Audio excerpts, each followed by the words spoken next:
Shalom. Halo. Shalom. Selamat pagi, selamat hari Minggu.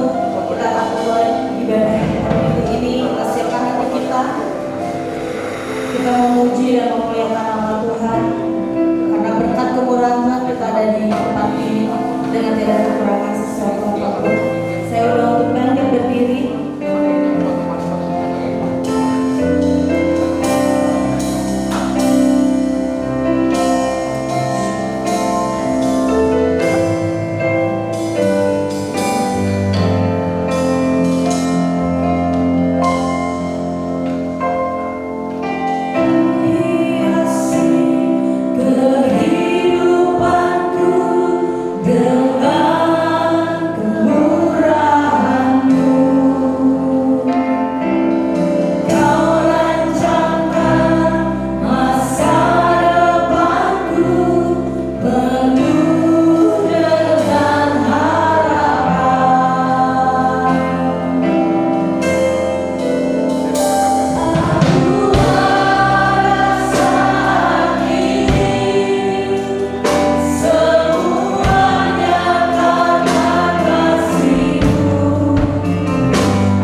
Haleluya, haleluya, haleluya.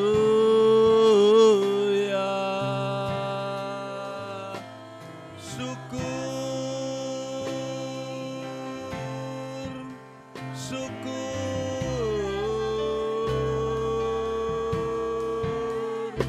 puji syukur hanya bagimu. Haleluya. Yesus kekuatan dan perisaiku, Yesus keselamatan jiwaku,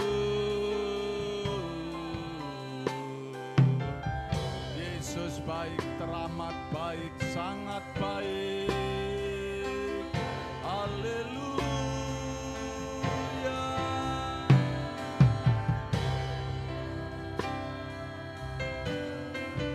Haleluya.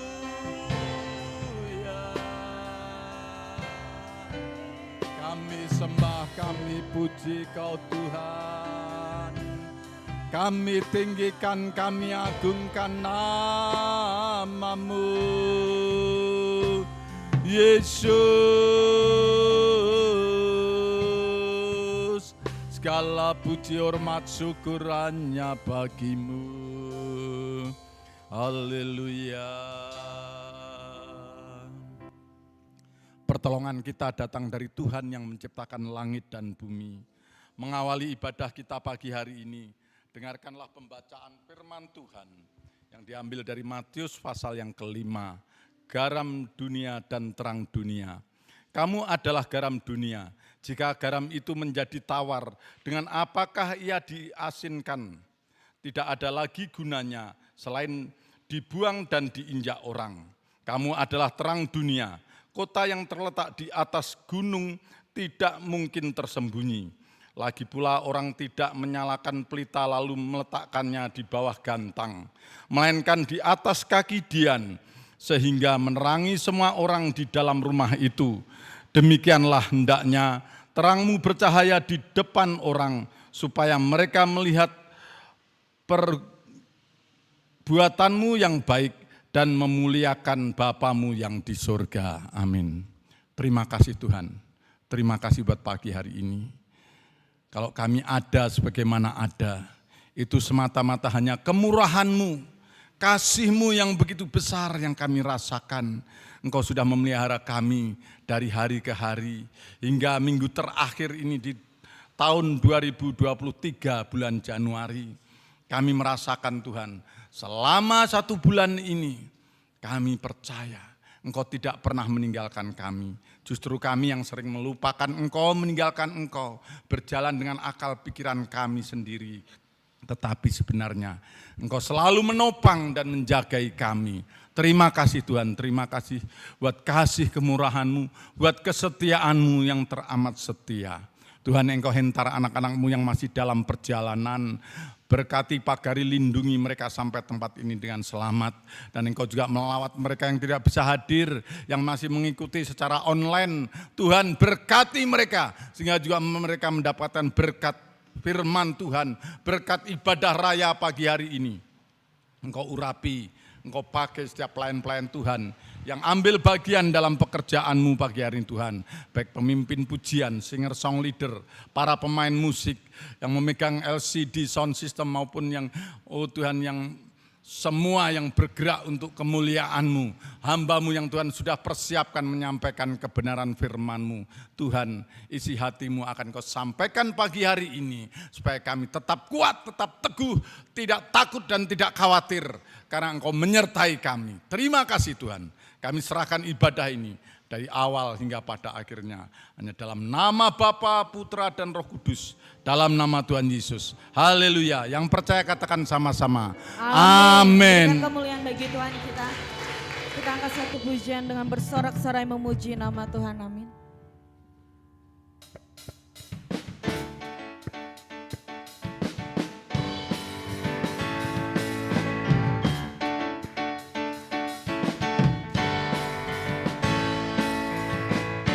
Sorak-sorai, muliakan namanya, Dia berperang ganti kita.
coba untuk berloncat-loncat, bergirang. Kita tinggalkan beban yang ada di rumah, amin. Kita bersorak-sorai, kita bersyukur.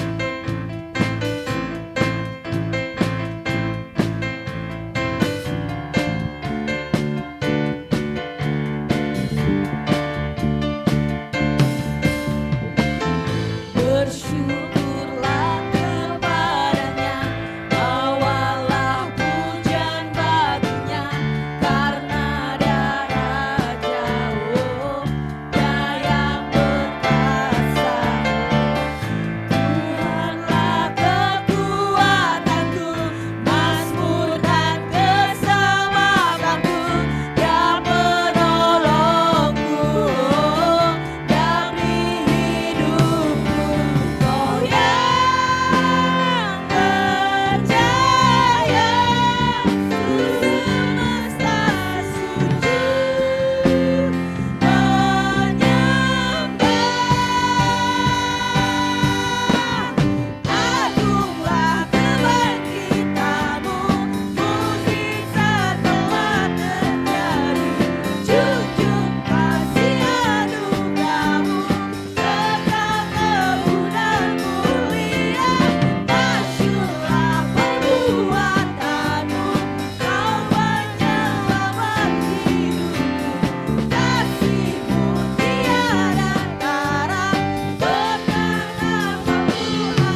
duduk.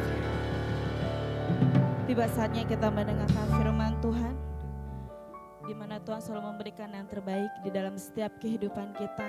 Tuhan katakan jangan pernah khawatir. Apapun yang terjadi, Tuhan pasti pelihara kita. Asal kita selalu berharap sama Tuhan, Tuhan tidak pernah meninggalkan kita. Amin. Syukur.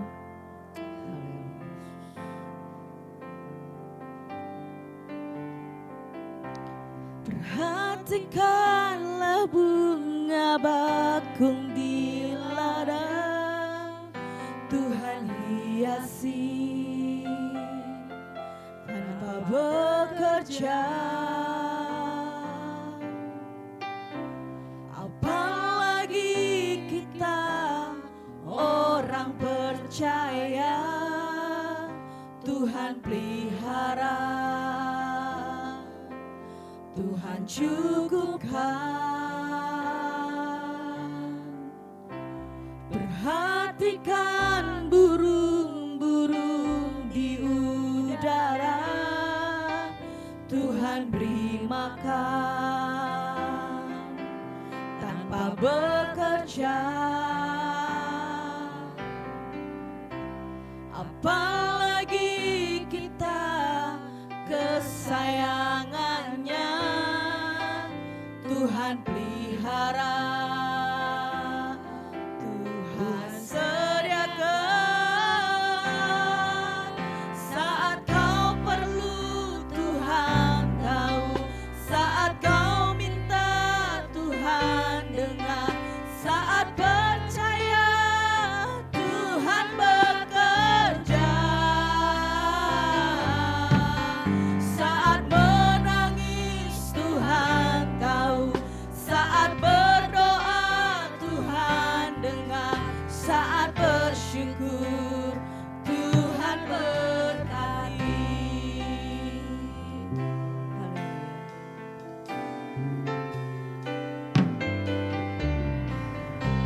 Perhatikanlah bunga bakung di ladang, Tuhan hiasi tanpa bekerja.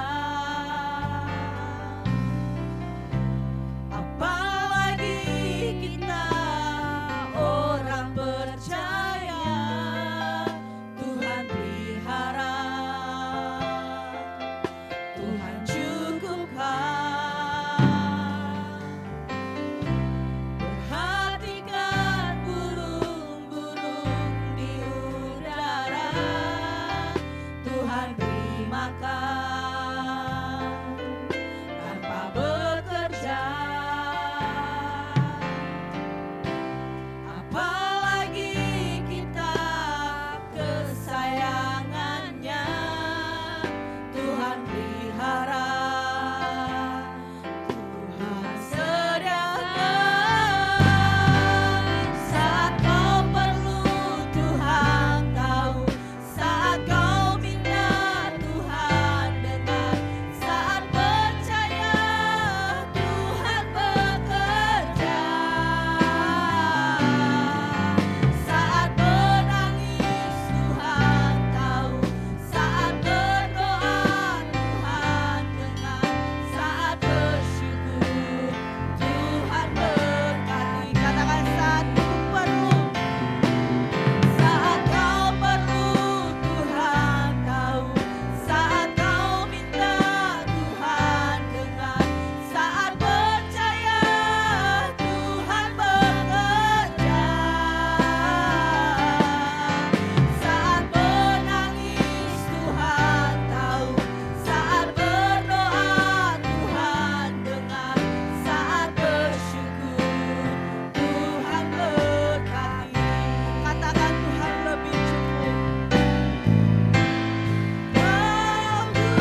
dengar, saat percaya Tuhan bekerja.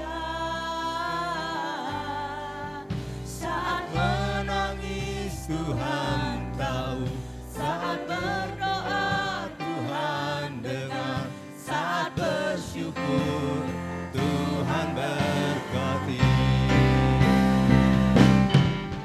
Saat kau perlu Tuhan tahu, saat kau minta Tuhan dengar, saat percaya Tuhan bekerja.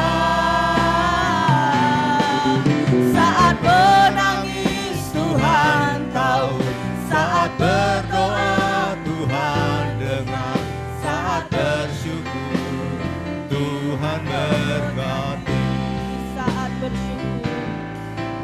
Saat bersyukur Tuhan berkati. Saat bersyukur Tuhan berkati.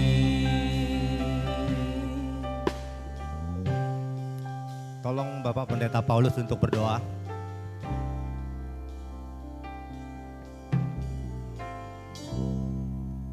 Inilah pujian penyembahan kami pagi hari ini Tuhan. Biar menyukakan hati Tuhan, bagaikan dupa yang berbau harum naik ke hadirat-Mu Tuhan. Kami siap hati kami untuk Engkau taburi firman-Mu. Jadikan hati ini tanah-tanah yang subur Tuhan, tanah-tanah yang gembur. Sehingga ketika firman Tuhan disampaikan, bagaikan benih yang ditanam di tanah yang baik.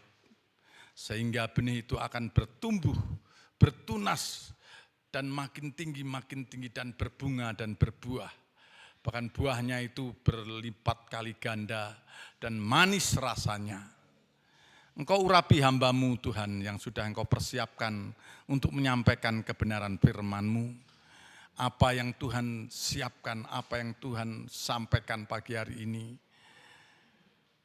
menjadi berkat bagi kami semua, baik jemaat Tuhan yang hadir maupun yang ada di rumah masing-masing, dimanapun mereka berada, bersama-sama menikmati kasih-Mu Tuhan. Urapi kami semua dengan urapan kuasa Roh Kudus-Mu. Dan kalau ada kuasa jahat, kuasa iblis yang akan mencuri kemuliaan-Mu, Tuhan hancurkan, Tuhan usir. Kami sepakat, kami saat dalam nama Tuhan Yesus kami perintahkan roh iblis keluar dari tempat ini. Haleluya. Kami siap Tuhan, kami siap. Amin. Amin. Shalom. Siap mendengar firman Tuhan? Nah, judul firman Tuhan pagi hari ini adalah hal kekhawatiran ya. Sebelum saya mulai, saya mau tanya pada saudara-saudara, siapa di tempat ini yang dari lahir sampai sekarang tidak pernah khawatir? Ada? Boleh angkat tangan kalau ada? Enggak ada ya? Kalau memang ada yang pernah tidak khawatir dari lahir, mungkin saya akan turun mimbar ya, minta yang pernah tidak khawatir itu untuk bicara. Saya juga mau belajar, karena saya juga penuh dengan kekhawatiran dalam hidup kita. Nah, hari ini kita membahas soal kekhawatiran. Kita ambil dari 1 Petrus 5 ayat 7. 1 Petrus 5 ayat 7. Kita baca sama-sama yuk. 1, 2, 3. Serahkanlah segala kekhawatiranmu kepadanya, sebab Ia yang memelihara kamu. Amin. Ini janji Tuhan kepada kita. Kita menyerahkan kekhawatiran kita kepada Tuhan dan Tuhan akan memelihara kita. Nah tadi saya tanya, ada yang khawatir, yang tidak pernah khawatir enggak? Enggak ada yang mengatakan tidak pernah khawatir, semua pernah khawatir termasuk saya. Yang menjadi pertanyaan, kenapa sih manusia itu bisa khawatir? Ya ada 3 hal yang saya lihat ya, mungkin banyak ya, saya ambil 3 ya. Satu apa? Satu, hidup ini memang susah sih saudara-saudara, ya kan? Hidup ini memang sulit dan susah. Dan kalau saya mengatakan ini bukan saya mengada-ngada, memang dari firman Tuhan juga mengatakan kan, sejak Adam dan Hawa makan buah pengetahuan baik dan jahat, manusia dikutuk, bumi dikutuk. Dan akhirnya apa? Tanah dikutuk. Tanah dikutuk katanya dengan bersusah payah manusia akan mencari rezekinya. Dan kemudian dikatakan tanah ini akan tumbuh semak duri. Dan kemudian akan berpeluh mereka mencari makan sampai mereka menjadi tanah.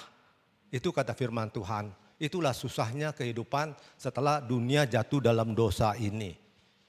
Nah, tapi di sisi lain ya kan, kalau kita mau lihat Indonesia ini kan negara yang dikaruniain kekayaan yang luar biasa. Di bawah bumi luar biasa, tanahnya subur, lautnya begitu besar segala macam.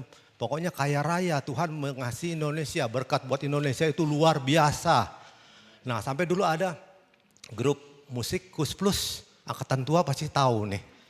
Ya kan jadul-jadul. Saya termasuk yang jadul nih ya. Angkatan tua dikatakan apa?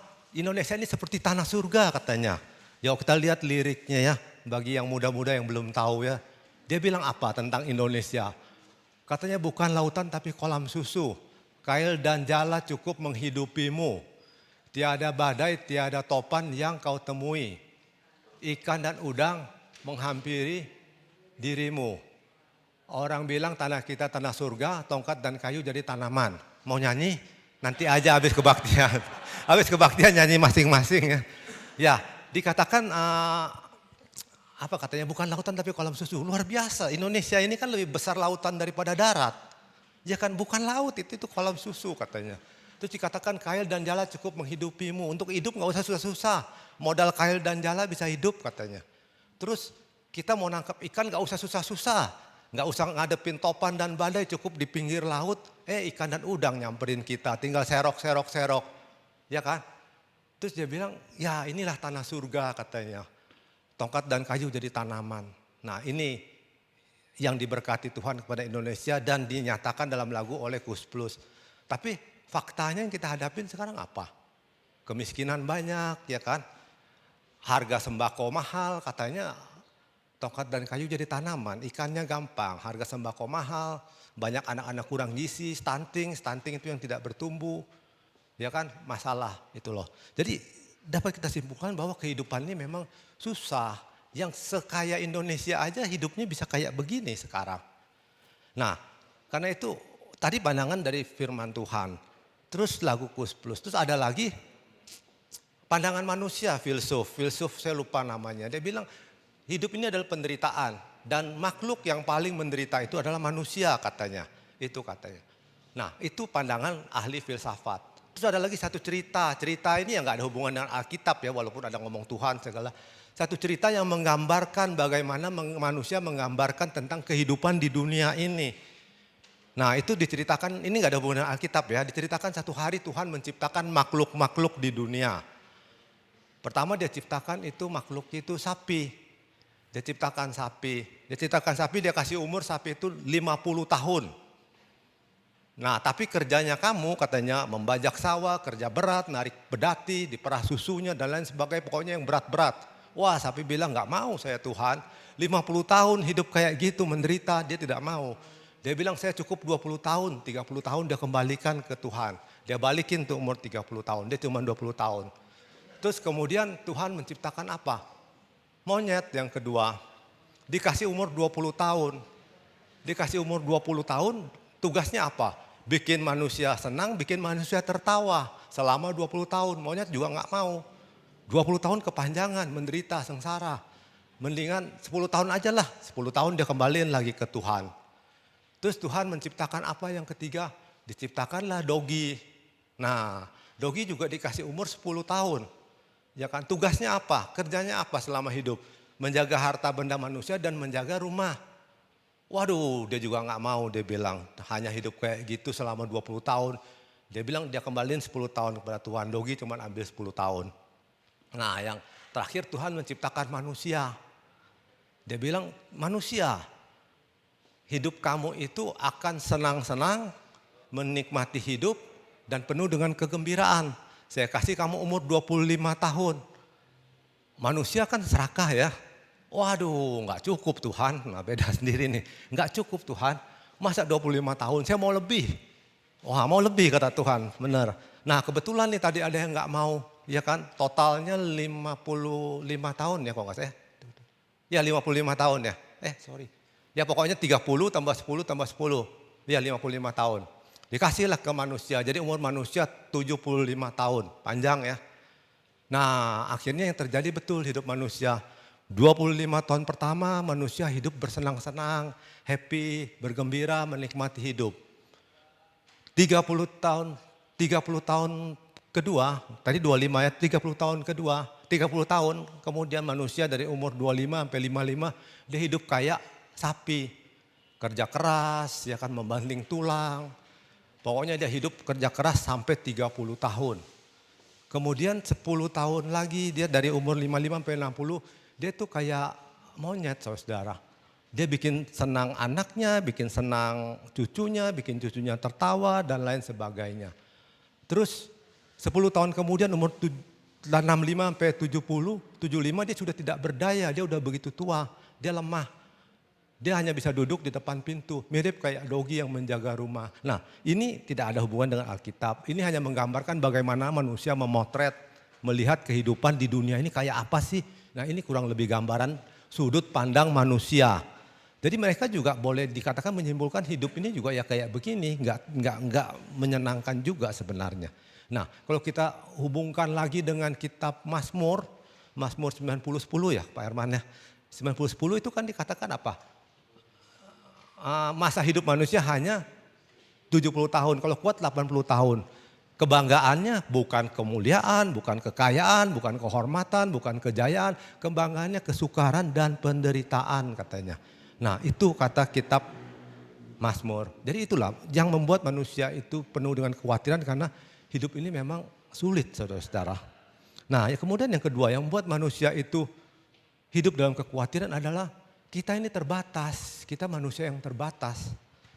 Kita bukan Superman, banyak hal yang kita tidak bisa ya kan. Kalau yang namanya Superman banyak ya orang Sunda ya, tapi mereka bukan Superman, tetap orang biasa saudara. Nah karena kita punya keterbatasan, kita punya banyak kegagalan dalam hidup. Itu yang membuat kita khawatir. Coba kita lihat dari kecil. Kita punya banyak cita-cita kita yang tidak terkabul. Kita punya harapan-harapan, banyak harapan kita yang tidak terkabul. Kita punya keinginan, banyak keinginan kita tidak kesampaian. Karena apa? Karena kita punya keterbatasan, kita punya kegagalan dalam hidup kita. Jadi akhirnya apa yang kita mau itu kita tidak bisa capai. Coba kita lihat dari kita lulus sekolah, kita mau cari kerja, kita khawatir kita bisa nggak dapat kerja yang bagus. Setelah kita kerja kita juga khawatir apakah bos kita cocok dengan kita, apakah suatu hari kita akan dipecat. Kalau kita punya usaha juga kita khawatir apakah usaha kita akan jalan terus, hasilnya bisa baik ya kan, dan akan laku barangnya. Kita khawatir itu. Setelah kita punya anak kita juga khawatir, bisa nggak kita membesarkan anak kita sampai dia lulus kuliah. Setelah anak kita lulus kuliah kita juga khawatir. Menghadapi masa pensiun gimana? Saya bisa nggak hidup dengan hidup yang layak gitu loh. Nah jadi seolah-olah hidup manusia ini dari satu kekhawatiran lain. Selalu berkhawatir demi khawatir. Banyak hal yang kita khawatirkan. Nah hal yang ketiga yang membuat manusia itu khawatir adalah karena ketidakpastian. Dunia ini penuh dengan ketidakpastian. Bukan penuh, dunia ini memang tidak pasti. Tidak ada kepastian di dunia ini, hanya Tuhan yang pasti. Tuhan itu ya dan Tuhan itu dulu, sekarang dan selama-lamanya tetap sama, tidak berubah. Firman Tuhan itu pasti, firman Tuhan adalah ya dan amin. Jadi dunia ini tidak pasti, tidak bisa diprediksi. Ada yang mengatakan kepastian itu apa? Yang kepastian itu adalah bahwa manusia itu, setiap manusia akan mati. Enggak juga saudara, kita lihat Henok. Nggak mati dia diangkat. Elia dia nggak mati diangkat. Nanti masa kedatangan Tuhan, ada juga nggak mati waktu Tuhan datang. Jadi di dunia ini memang tidak ada satu kepastian. Hanya Tuhan dan firman Tuhan yang pasti. Nah karena itu saudara, itu yang membuat manusia khawatir ya kan. Yang hidupnya pas-pasan dia khawatir, dia bisa melanjutkan hidup atau enggak. Yang makmur dia juga khawatir, apakah kemakmurannya bisa dipertahankan, tambah naik atau malah turun. Yang sakit dia khawatir, apakah dia bisa sembuh, kalau sembuh berapa lama, biayanya berapa banyak. Yang sehat juga khawatir. Apakah suatu hari dia bisa sembuh atau tidak. Suatu hari dia tetap sehat atau suatu hari dia akan sakit juga. Nah karena itu gak salah orang dunia mengatakan hidup ini kayak roda pedati. Kadang di atas, kadang di bawah. Itu kata orang dunia, itu filosofi dunia itu ya mereka bukan asal ngomong. Mereka potret dari kehidupan dunia ini. Nah zaman sekarang kita menghadapi masa apa kata orang? Sedikit berat dikit ya. Kita menghadapi masa VUCA katanya. Ada yang pernah dengar VUCA? Enggak pernah ya? Anak muda enggak pernah dengar VUCA? Enggak pernah ya? Jason pernah dengar? Enggak pernah. VUCA. VUCA itu apa? VUCA itu kepanjangan dari V-nya volatility, C-nya uncertainty, complexity, dan ambiguity. Itu artinya apa? V itu volatility itu artinya gampang berubah dan perubahannya cepat. Uncertainty artinya tidak pasti. Complexity artinya kompleks, ruwet, ribet. Ambiguity artinya mendua. Mendua jadi kita bingung gitu loh. Ini atau ini gitu loh, mendua. Nah itu yang terjadi pada saat sekarang. VUCA, jadi semuanya berubah, semuanya kompleks, semuanya membingungkan. Nah kalau saya kasih contoh sederhana ya yang membumi yang kita alamin. Saya waktu kecil SD, SMP gitu loh. Kalau saya punya teman-teman yang dari daerah, orang tuanya daerah, mereka hanya punya toko PND, ya kan? Wah, mereka cukup makmur loh, ngirim uangnya banyak, ya kan? Terus kadang-kadang sebagian dari mereka bisa kuliah di luar negeri itu. Wih, makmur. Terus kerja orang tuanya, waduh santai banget. Bangun pagi buka toko, tunggu di toko, ada yang datang melayani, pulang tutup. Sore tutup, terus mereka istirahat dan lain sebagainya. Hidup kayak begitu aja rutin, tidak usah mikir, makmur. Ya kan? Sekarang kita hubungin dengan zaman sekarang. Kita punya satu toko PND gitu loh. Punya satu toko, wah laku. Setelah laku apa yang terjadi? Tetangga-tetangga kita pada buka semua, beberapa orang. Waduh saingan nambah nih tetangga kita ya kan. Udah nambah tetangga kita saingan, waduh saingan tambah berat, omset tambah turun. Nah, jadi kita bersaing dengan tetangga kita. Sama-sama ya kita selevel lah. Gak lama buka perusahaan yang besar-besar.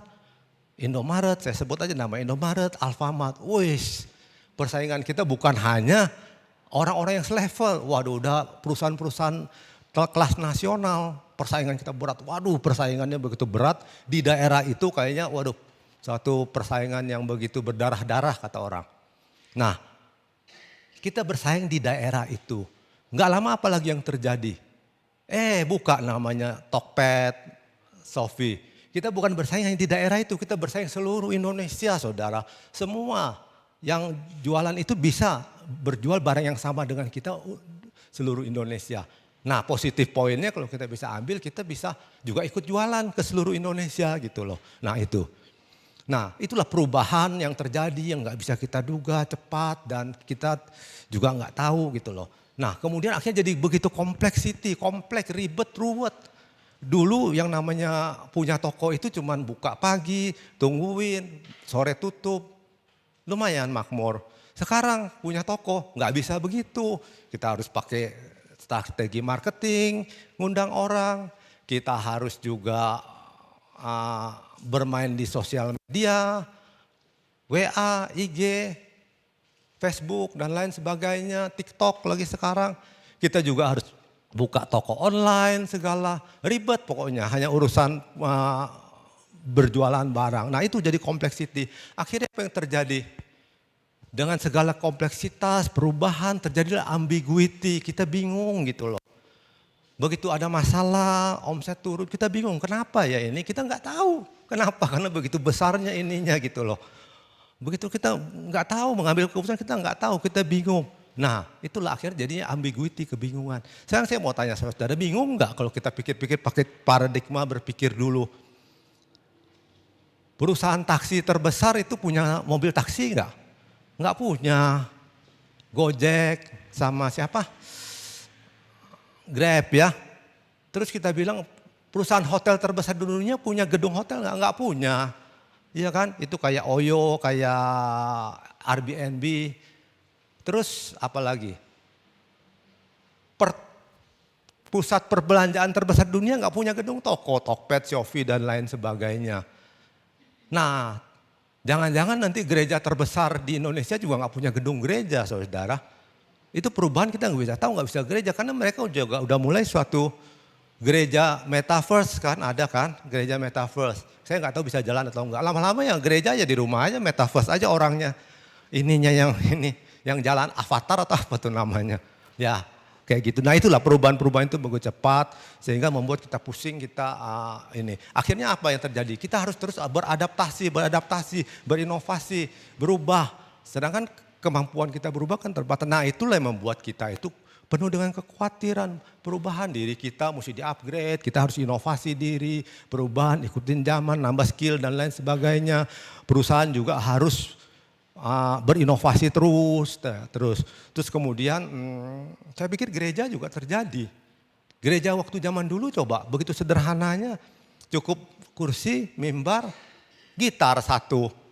Sekarang coba lihat, perlu ini itu, lampunya mesti bagus, terus pakai komputer canggih, pakai LCD, terus pakai streaming, pakai apa segala macam. Nah terus berkembang, nah itu kita harus mengikuti perkembangan zaman itu karena memang kita hidup di zaman ya fuka yang tadi, kita harus terus berkembang. Nah tapi kembali kepada yang tadi, hal-hal seperti inilah yang membuat manusia itu bisa menjadi khawatir, yaitu penyebabnya 3 ya. Nah terus saya masuk dikit, menyimpang dikit nih mengenai tahun 2023 ya, tahun 2023 wah menakutkan, 2023 gelap kata Pak Jokowi. Saya sih setuju ya 2023 itu gelap ya. Karena ada 70 negara yang diambang resesi. Dan negara itu bukan negara-negara kecil loh. Negara-negara besar Eropa juga masuk, mereka juga inflasinya tinggi, pertumbuhannya rendah. Amerika aja kita lihat di awal tahun ini perusahaan-perusahaannya udah banyak mem-PHK. Ya kan, nah memang gelap, menakutkan, benar Pak Jokowi. Tapi ada kabar gembiranya saudara-saudara. Ekonomi Indonesia termasuk bagus dan kuat, ya kan. Termasuk bagus dan kuat, pertumbuhannya bagus, inflasinya juga terkendali. Jadi Indonesia kuat gitu loh. Dan Pak Jokowi juga bijaksana ya, bijaksana dan memang cerdas sih saya bilang. Pada akhir tahun begitu ini COVID udah turun, dia cabut tuh PPKM supaya perekonomian berjalan cepat ya, roda perekonomian cepat. Nah, nanti kalau memang terjadi resesi dunia itu Indonesia dampaknya nggak terlalu berat. Tapi walaupun begitu seperti anjuran Pak Jokowi itu akan gelap, kita tetap harus waspada, berjaga-jaga. Nah kita sebagai orang Kristen selain berjaga-jaga kita harus berdoa sama Tuhan ya kan. Tuhan melindungi Indonesia, Tuhan menolong Indonesia. Jadi ya itu yang saya mau sampaikan ya 2023 itu memang gelap ya. Tapi ya Indonesia ya cukup positif dan nggak perlu terlalu takut kayak begitu ya saya pikir ya. Kita memandang secara rasional dan secara ini aja, jangan secara global. Memang sih di dunia berat ya, kayak di Eropa mereka harga energi mahal, harga bayar listrik aja bisa ada yang sampai setengah dari gaji coba. Sampai pemadaman lampu malam gelap gitu mereka. Nah kita kembali lagi. Jadi dari kondisi-kondisi seperti ini jadi wajar manusia itu bisa khawatir, ya kan wajar. Dan di sini tadi nggak ada yang mengatakan tidak pernah khawatir, saya pikir ya wajar ya kan. Nah bahkan Rasul Paulus sendiri dia pernah khawatir, dia mengatakan dia khawatir gitu loh. Coba, waduh kekecilan banget ya, ada yang bisa tolong bacakan? 2 Korintus 22 ayat 20. Aduh saya baca di sini aja lah. Sebab aku khawatir bahwa apabila aku datang, aku mendapati kamu tidak seperti yang kuinginkan. Dan kamu mendapati aku tidak seperti yang kamu inginkan. Aku khawatir akan adanya perselisihan, iri hati, keangkuhan dan kerusuhan. Itu ada lagi dia sambung. Aku khawatir bahwa apabila aku datang lagi, Allahku akan merendahkan aku di depan kamu. Dan bahwa aku akan berduka cita terhadap banyak orang yang di masa lampau berbuat dosa. Dan belum lagi bertobat dari kecemaran, percabulan dan ketidaksopanan yang mereka lakukan. Terus ada lagi 1 Galatia 4 ayat 11. Aku khawatir kalau susah payahku untuk kamu telah sia-sia. Nah di sini kita lihat bahwa Rasul Paulus sendiri dia pernah khawatir. Memang kekhawatiran Rasul Paulus ini bukan soal makan dan minum ya. Kekhawatirannya kekhawatiran yang rohani. Soal jemaat, pertumbuhan jemaat, perkembangan jemaat, kedewasaan jemaat. Nah jadi bahkan seorang Rasul Paulus pun pernah khawatir. Nah sekarang coba kita lihat ya. Kekhawatiran itu hal yang baik atau buruk sih sebenarnya.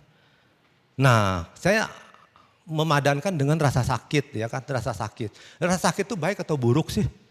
Rasa sakit itu pasti tidak menyenangkan, kita tidak suka dan kita anggap buruk. Tapi rasa sakit itu sebenarnya ada sisi positifnya.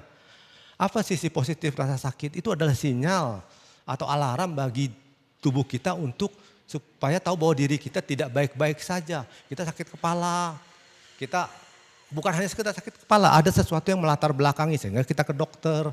Jadi bukan dalam arti gak ada rasa sakit semuanya baik-baik tiba-tiba fatal gitu loh. Enggak gitu ya, jadi itu rasa sakit itu diberikan Tuhan itu ada baiknya untuk supaya kita tahu.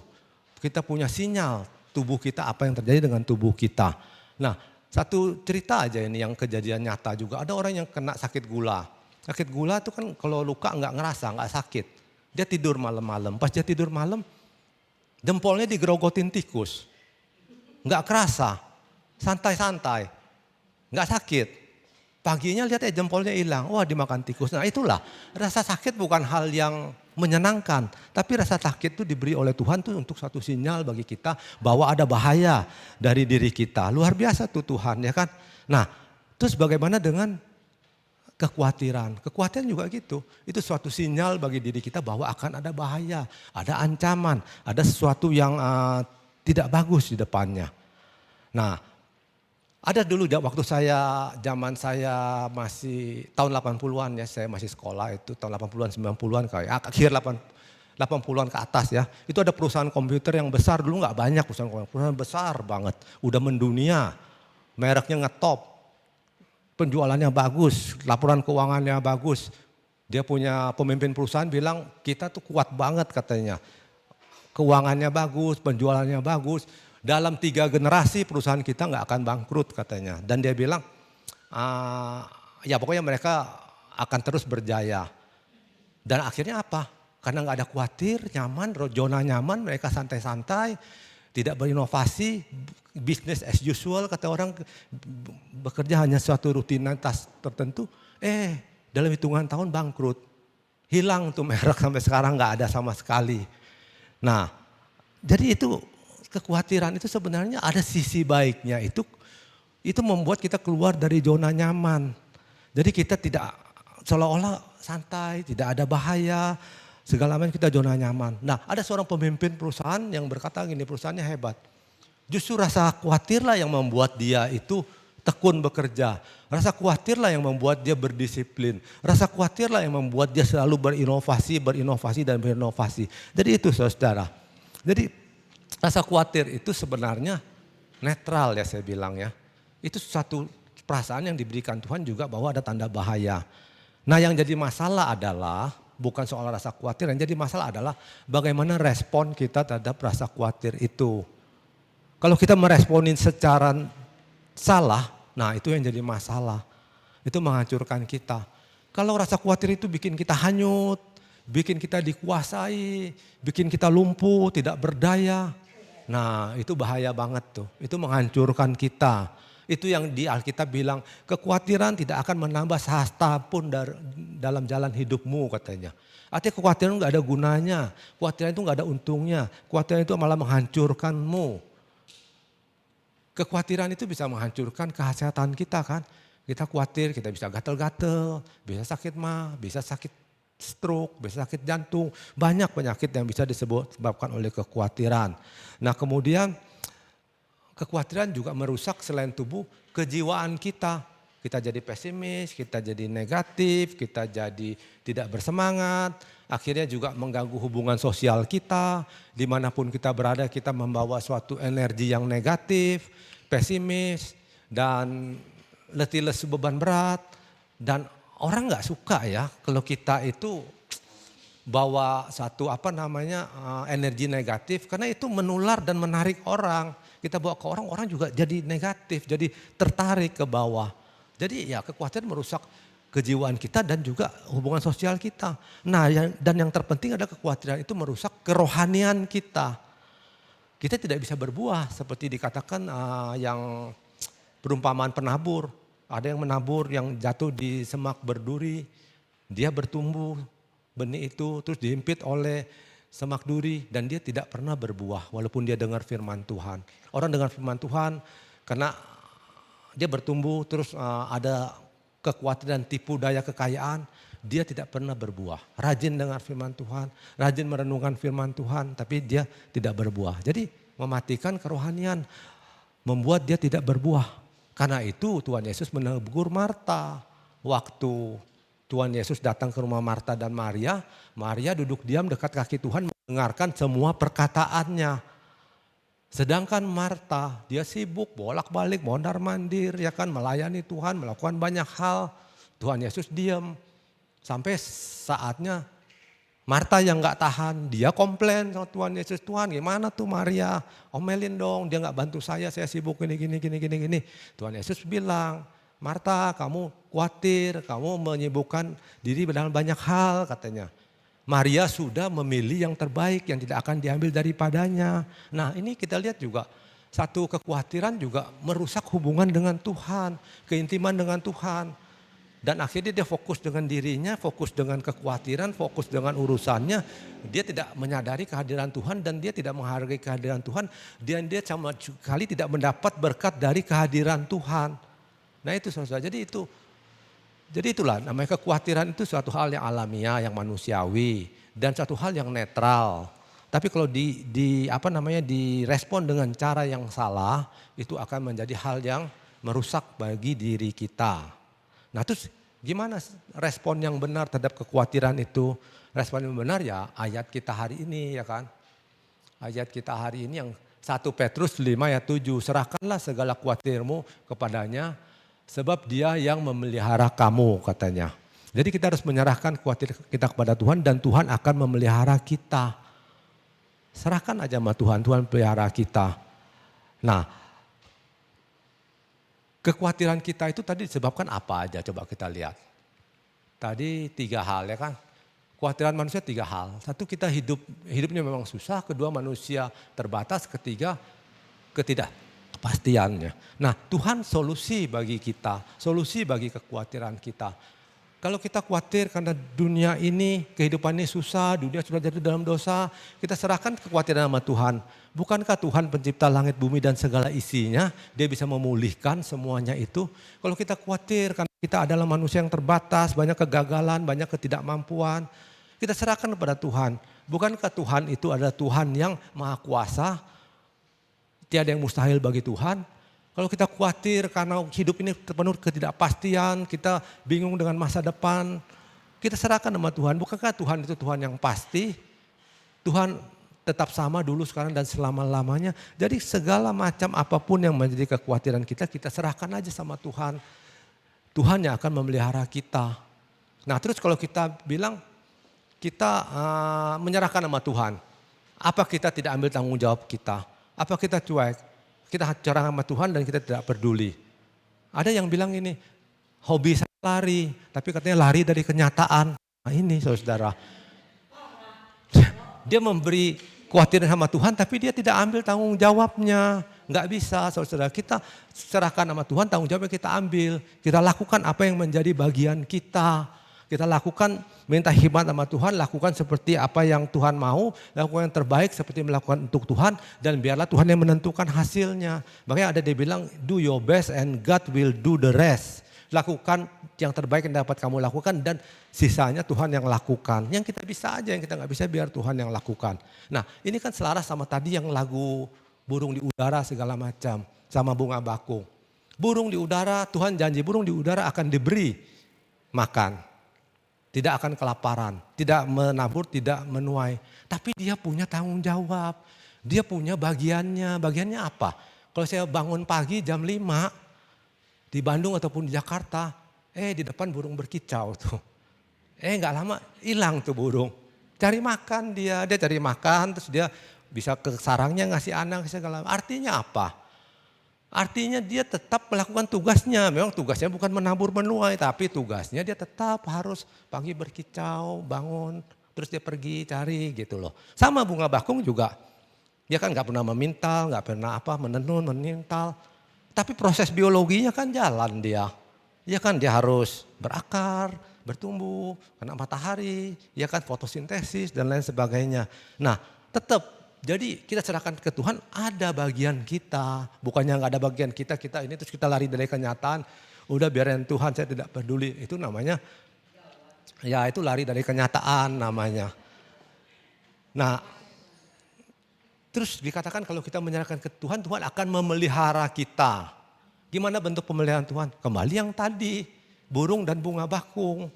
Tuhan janji loh pelihara mereka. Nggak ada burung yang kelaparan mati plek jatuh dari pohon kan. Bunga bakung lebih bagus dari Salomo dari segala kebesarannya gitu loh. Nah kemudian apa hubungan kita dengan Tuhan? Hubungan kita dengan Tuhan adalah domba dan gembala. Gembala dan domba, ya kan? Dikatakan akan membawa kita, akan membaringkan kita ke rumput yang hijau, akan membawa kita ke air yang tenang. Nah itu hubungan kita dengan Tuhan. Jadi just do your part, lakukan bagianmu dan biar Tuhan yang melakukan bagian Tuhan dan hasilnya Tuhan yang tentukan. Jadi begitu saudara, serahkan ke Tuhan dan lakukan apa yang menjadi bagian kita. Nah sekarang tambahan nih ya, terakhir tambahan. Dasar ketidakkhawatiran kita itu harus didasarkan pada Tuhan. Enggak boleh dasar ketidakkhawatiran kita didasarkan pada harta, pada manusia, pada kekuasaan, pada kepintaran kita. Itu enggak boleh ya sebenarnya ya. Memang sulit ya bicara ini, saya juga sulit buat diri saya. Tapi ini berdasarkan firman Tuhan, enggak boleh. Kita boleh aja enggak khawatir. Apakah kita rohani? Belum tentu. Orang yang punya 1T di sana dia mungkin tidak khawatir. Jangan kita bilang kita sering menceritakan wah orang kaya percuma kaya gak bisa tidur. Belum tentu, banyak yang happy saudara-saudara teman saya. Iya kan? Bukan itu, tapi kita lihat dari rohaninya. Tuhan katakan apa? Kita mendasarkan itu kepada Tuhan. Nah contoh aja orang kaya yang bodoh. Judulnya orang kaya yang bodoh. Iya kan, dia hebat, panennya sukses, bingung mau dikemanain, gudang-gudang lumbungnya diperbesar. Terus apa yang dia bilang, ini yang saya paling suka kata-kata ini. Dan ini juga sebenarnya mimpi kita jadi manusia.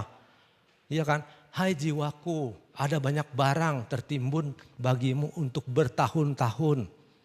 Terus dia bilang, makanlah, minumlah dan bersenang-senanglah. Siapa sih yang gak mau kayak gini? Kita pengen pensiun kayak gitu atau gimana. Banyak barang, ya kan. Lakukan apa yang kita suka. Makan, minum dan bersenang-senanglah. Ada jaminan. Wah kita gak akan khawatir gitu loh. Tapi dari sudut pandang Tuhan, sudut rohani ini gak benar. Ya kan, dia bilang apa? Orang kaya yang bodoh katanya. Bodoh ini. Nah susah juga ya kita istilahnya apa yang menjadi impian manusia itu berbeda dengan apa yang seharusnya. Jadi ketidakkhawatiran yang benar itu kita menyandarkan pada Tuhan. Bukan kepada di luar Tuhan. Karena Tuhan kan bilang terkutuklah orang yang mengandalkan manusia. Terkutuklah orang yang mengandalkan selain Tuhan. Nah kalau kita andalkan gini loh. Kita tidak khawatir karena apa? Kalau kita tidak khawatir karena harta kita artinya iman kita ya harta kita. Kita tidak khawatir karena kecerdasan kita ya iman kita, kecerdasan kita. Kita tidak khawatir karena Tuhan, berarti kita beriman kepada Tuhan. Nah dampak buruk kalau kita menyandarkan diri kepada yang bukan Tuhan, itu jadi problem. Kita lihat di negara maju ya. Negara maju, negaranya begitu teratur, rapi, rakyatnya betul diurus, diperhatiin ya kan. Nah dari awal mereka sekolah udah gratis, kalau nggak dapat subsidi. Terus mereka kerja, begitu PHK nggak dapat kerjaan, dikasih tunjangan, dicariin kerjaan, ya kan, dikasih kerjaan supaya tunjangan bisa dicabut. Sakit, dibayarin, punya anak, dikasih jaminan uang susu. Nanti ya gitu, nanti anaknya sekolah dikasih lagi. Nanti pensiun dikasih uang lagi, uang pensiun. Hidupnya nyaman, tidak ada kekhawatiran. Ya kan? Siapa Tuhannya? Negara, pemerintah. Nah, mereka bersandar pada pemerintah, negara aman, nyaman, tidak perlu Tuhan. Akhirnya apa yang terjadi dengan negara-negara yang begini? Negara-negara gini dibangun dengan sistem yang baik karena sistemnya kekristenan pemerintahnya awalnya. Akhirnya apa? Dengan sistem seperti ini akhirnya merusak. Akhirnya negara-negara seperti itu yang mayoritas negara Kristen, karena apa yang jadinya? Mereka tidak percaya Tuhan, mereka jadi agnostik, ateis, agnostik, terus mereka juga rasionalis, mengutamakan rasio, terus humanisme, lebih mementingkan manusia daripada Tuhan. Nah, ini yang terjadi saudara. Karena itu yang saya mau sampaikan, iman yang benar itulah kita menyandarkan, mendasarkan pada Tuhan. Jangan cukup senang kalau kita tidak khawatir. Lihat dulu kita tidak khawatir itu karena apa. Ya kan, kalau ada satu jaminan usaha kita lancar apa, itu tidak cukup saudara. Kita harus tetap mengembalikan kepada Tuhan. Segala hormat puji syukur pada Tuhan. Dasar ketidakkuatan kita kepada Tuhan. Jadi itu saudara. Jadi ini yang saya sampaikan ya, saya tutup, saya simpulkannya. Jadi itu, kekhawatiran adalah wajar, itu adalah manusiawi. Dan itu adalah satu sinyal yang diberi untuk ada tanda bahaya.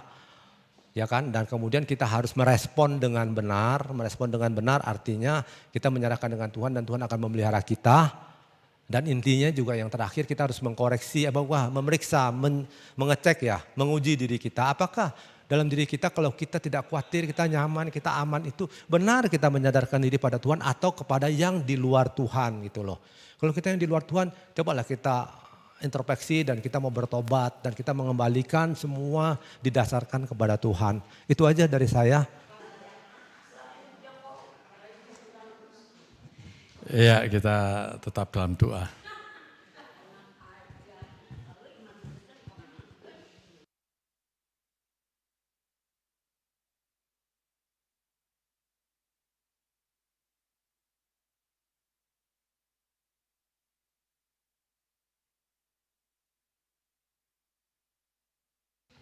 Mohon Ibu Munadi Saleh, Ibu Ong berdoa untuk firman Tuhan dan juga kolekte.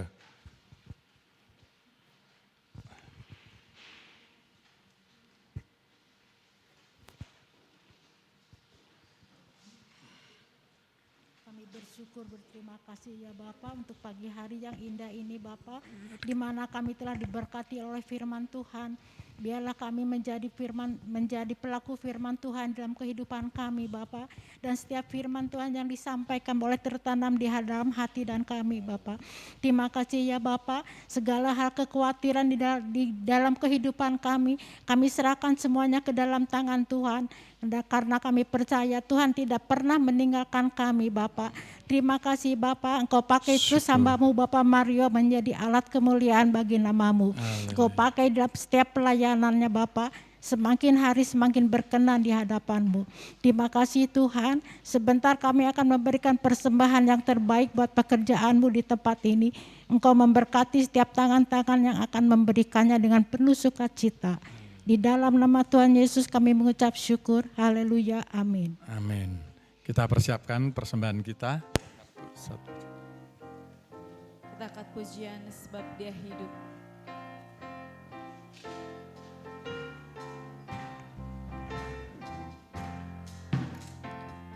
Sebab Dia hidup, ada hari esok. Sebab Dia hidup, ku tak gentar, karena ku tahu Dia pegang hari esok. Hidup jadi berarti sebab Dia hidup. Sebab Dia hidup, sebab Dia hidup, ada hari esok. Sebab Dia hidup, ku tak gentar, karena ku tahu Dia pegang hari esok. Hidup jadi berarti sebab Dia hidup. Sebab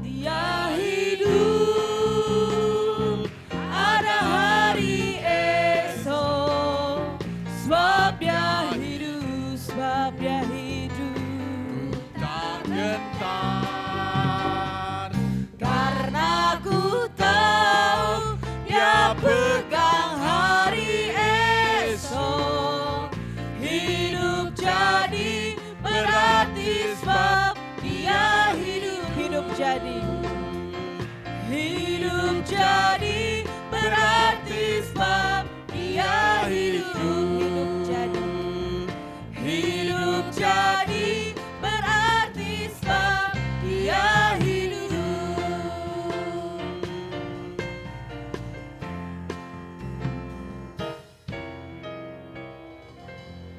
Tuhan memberkati persembahan Bapak Ibu semua.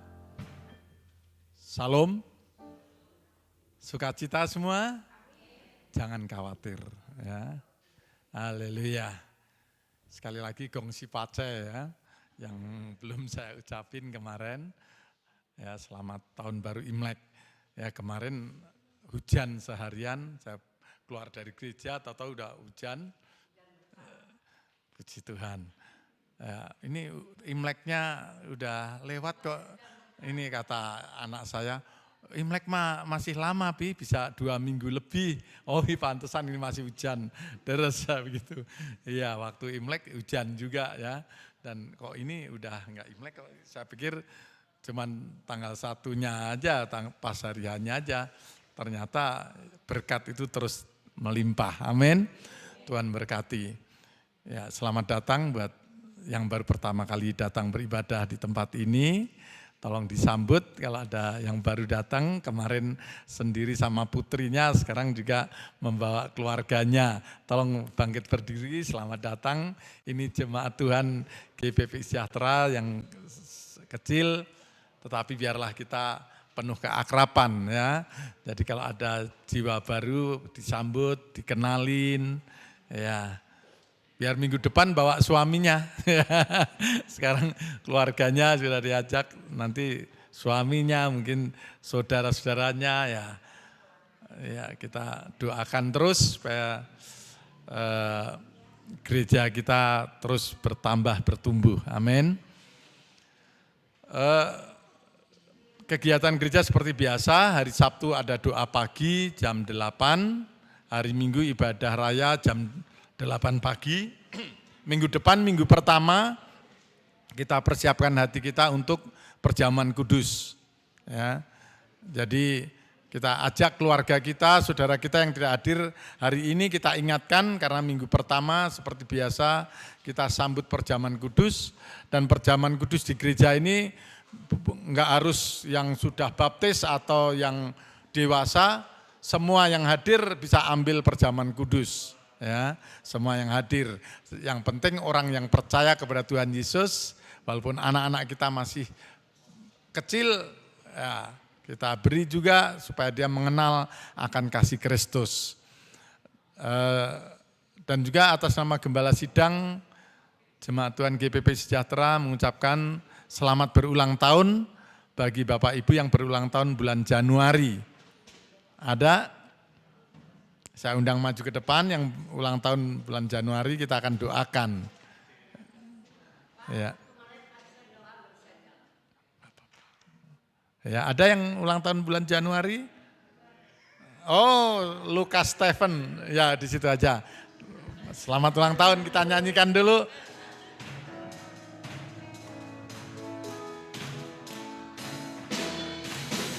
Happy birthday to you.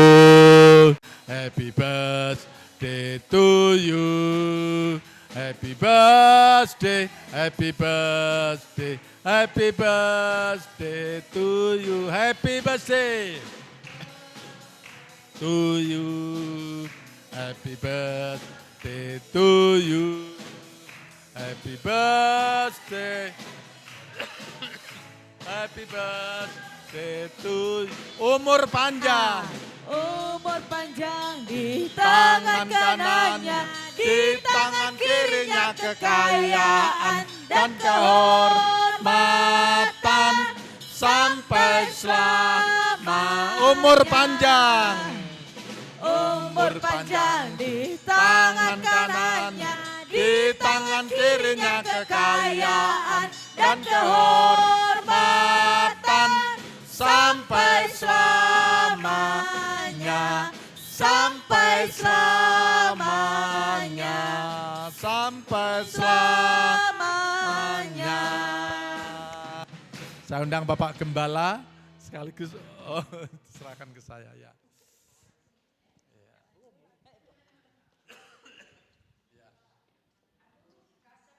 Mungkin Bapak Gembala sudah mendoakan waktu pas ulang tahunnya kemarin ya. Selamat ulang tahun dulu, saya mewakili ya. Mari kita sehati berdoa untuk Saudara Lukas Stephen yang berulang tahun ke 17. Ke-28. Bapak yang baik, Bapak yang kami kenal dalam Tuhan Yesus Kristus, kami ucap syukur terima kasih kalau pada bulan ini Saudara kami Lukas Stephen berulang tahun ke-28, dia makin dewasa, bertambah usia, bertambah setia melayani Engkau. Tuhan berkati dia hadiah ulang tahun yang terbaik, pendamping hidup tulang rusuk yang sepadan yang takut akan Tuhan. Berkati pekerjaannya, berkati aktivitasnya, Engkau berkati juga pergaulannya menjadi saksi dan terang-Mu dimanapun dia berada. Tuhan memberkati Engkau dan melindungi Engkau, Tuhan menyertai Engkau, dan memberkati Engkau dari saat ini sampai Maranatha Tuhan Yesus datang kedua kali. Haleluya. Amin. Tuhan berkati sekali lagi. Selamat. Tuhan berkati ya. Haleluya. Puji Tuhan ya. Dia setia melayani Tuhan, pasti hadiah yang terindah Tuhan sediakan. Amin. Iya. 28 tahun cukup matang ya. Menjadi seorang pemuda yang cukup matang, setia melayani Tuhan. Sehat ya, badannya tetap torong. Haleluya. Doain terus Bu Marice biar cepat nanti ya tahun ini ya ada pendamping nanti. Ya, kita rayakan ya pernikahannya nanti. Ya. Wah, Om Paulus maksain gitu ya.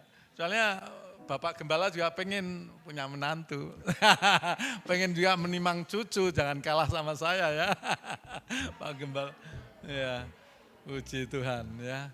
Anak-anak sekolah minggu jam 8:30 di belakang, anak-anak remaja di atas, dan sekali lagi pembimbing remaja supaya anak-anak remaja juga diajar untuk persembahan. Juga anak-anak sekolah minggu, ya nanti buat kas, buat remaja atau anak-anak sekolah minggu masing-masing. Tuhan memberkati. Mungkin tidak ada pengumuman yang lain. Kalau ada beban-beban doa, boleh ditulis surat atau kertas, kita doakan, hamba-hamba Tuhan siap mendoakan. Ada pergumulan atau apa, atau yang mau minta untuk dikunjungi ya nanti kita berusaha untuk mengunjungi ya Bu Marice yang udah pengen dikunjungi rumahnya oleh jemaat Tuhan GPP Sejahtera walaupun jauh nanti kita usaha tinggal tunggu waktunya ya. Ya siap. Nah yang lain juga mungkin ada kerinduan ya, nanti ajukan ke Bapak Gembala atau saya ya kalau umpama rindu buat rumahnya untuk doa atau apa kita siap melayani Anda. Ya, Tuhan berkati, mari kita akhiri ibadah kita bangkit berdiri, peganglah tanganku Roh Kudus.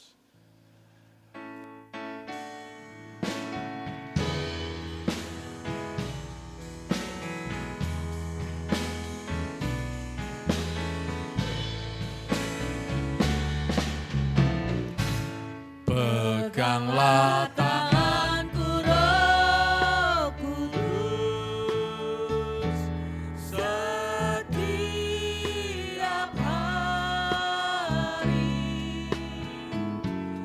ku tak dapat jalan sendiri tanpa Roh-Mu. Bawalah diri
kasih Bapa untuk kehadiran-Mu di tengah-tengah ibadah kami pagi hari ini.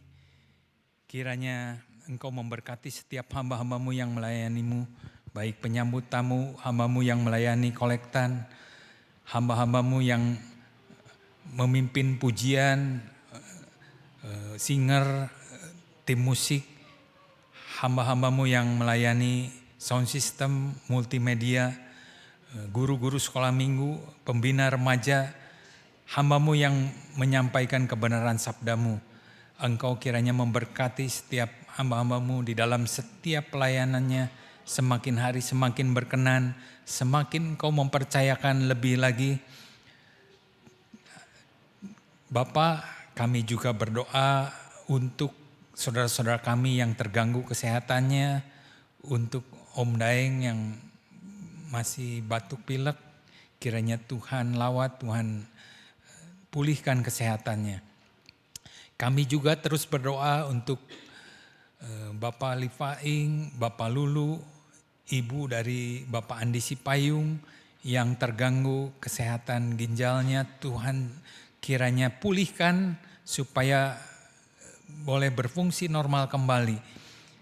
Bapak, kami juga berdoa bagi anak Miracle, anak Niko di Purwakarta. Kiranya Tuhan juga sempurnakan kesembuhan mereka, pemulihan kesehatan mereka. Kami juga terus berdoa buat saudara-saudara kami, buat anak Abraham juga Tuhan kiranya jamah dan pulihkan. Kalau ada benjolan di ketiaknya, kiranya kuasa-Mu dinyatakan untuk anak-Mu ini Tuhan. Kami percaya kuasa-Mu dahulu, sekarang, dan sampai selama-lamanya tetap sama. Bapak, kami juga terus berdoa buat saudara-saudara kami yang terganggu kesehatannya, yang kami tidak tahu, kiranya Tuhan lawat satu persatu. Pagi hari ini kami juga berdoa untuk pergumulan setiap anak-anak-Mu, khususnya jemaat-Mu di tempat ini, di dalam usaha pekerjaan, kiranya Engkau menyertai, buatlah setiap kami lebih lagi mengenal Engkau, lebih mengandalkan Engkau di dalam setiap apapun yang kami lakukan, kami kerjakan. Biar kami menyerahkan setiap kekhawatiran kami ke dalam tangan-Mu, karena Engkau yang menyertai kami, dan biarlah kami melakukan yang terbaik di dalam setiap usaha pekerjaan kami, sehingga kami boleh mempermuliakan nama-Mu. Kami juga berdoa untuk Bapak Presiden Jokowi sebagai pemimpin pemerintahan kami, beserta dengan segenap staf dan jajarannya, baik di pemerintah pusat maupun pemerintah daerah.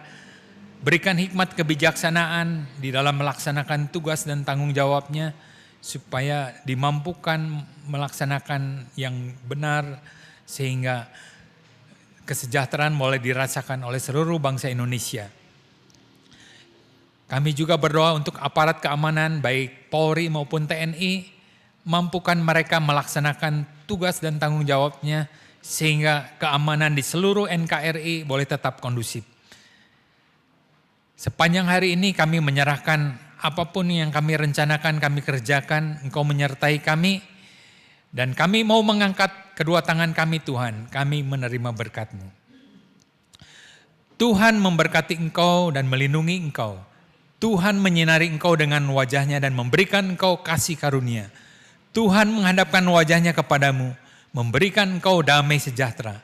Terimalah segala berkat terbaik yang sudah Bapa sediakan bagimu.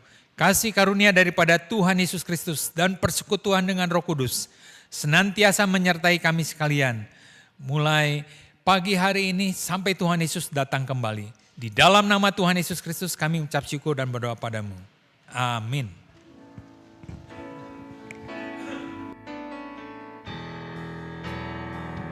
Sebab Kau besar, perbuatan-Mu ajaib, tiada seperti Engkau,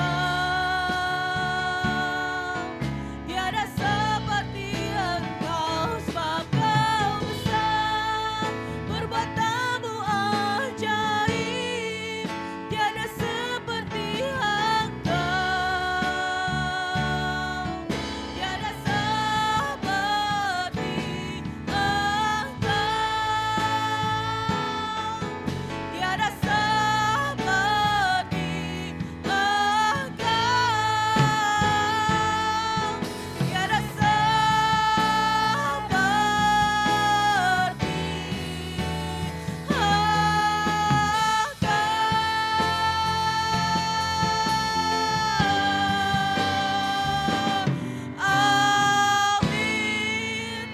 kasih Tuhan Yesus memberkati.